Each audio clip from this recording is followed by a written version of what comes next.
Este podcast llega gracias a la Pontificia Universidad Católica del Perú, Top 10 en Latinoamérica, según el Ranking Mundial QS 2024.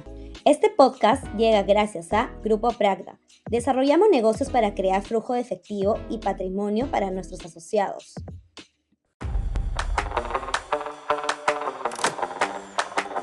Urge recuperar la fe en la democracia.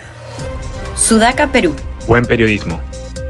Hechos internacionales como los de Venezuela pueden contribuir a alimentar un estado de ánimo algo más favorable hacia la democracia en naciones como la nuestra, que la tienen muy mal calificada. Por lo general, son razones ajenas a la propia democracia las que sostienen su desapego. Pésimos servicios públicos, salud, educación, transporte, seguridad, las que hacen que la gente de a pie le atribuya esos males a la democracia como sistema y resienta su adhesión a ella. Por eso es importante recalcar una vez más la enorme responsabilidad que les cabe a los gobiernos de la transición post-Fujimori por no haber hecho las reformas necesarias, solo haber gobernado en piloto automático, gracias a las medidas económicas tomadas durante el decenio fujimorista, y haberse desentendido de atender la grave carencia de dignidad cívica de los gobernados. Después de la caída de Fujimori se vivió una primavera democrática equivalente a la que en los 80 se gozó luego de la salida del régimen militar. En ambos casos la frustración fue terrible, aun cuando la de los 80 fue peor, porque los gobiernos de Belaúnde y García fueron desastrosos y sufrieron la arremetida del terrorismo. Del 2000 en adelante lo que aconteció fue un desdén por la voluntad reformista instalada en los 90.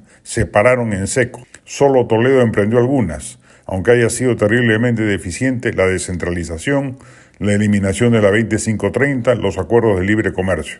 Alan García apenas inició tímidamente la reforma magisterial que Ollanta continuó con intensidad, de la mano del extraordinario ministro Jaime Saavedra, vapuleado por las barras bravas del fujimorismo en la época de PPK. ¿Cuánta responsabilidad te cabe, Keiko, en la crisis actual? PPK no hizo nada en cuanto a reformas, Vizcarra mucho menos, y Sagasti tuvo que lidiar con la pandemia aun cuando ejerciera el cargo con solera democrática. Pedro Castillo fue un retroceso brutal en la vida política nacional y Dina Boluarte es un personaje mediocre sin visión ni perspectiva de lo que corresponde hacer. Aún aceptando que no le queda otra que ser rehén del Congreso, tiene margen de acción enorme, pero simplemente no lo usa por su rampante medianía, aunque mucho le aportaría al país si efectivamente saca adelante el simbólico proyecto Tía María. Ojalá el 2026 llegue al poder un candidato democrático con clara conciencia de la urgencia reformista que nos corresponde como tarea histórica.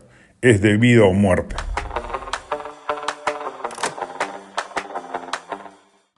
Este podcast llega gracias a la Pontificia Universidad Católica del Perú, Top 10 en Latinoamérica, según el Ranking Mundial QS 2024. Este podcast llega gracias a Grupo Pragda. Desarrollamos negocios para crear flujo de efectivo y patrimonio para nuestros asociados.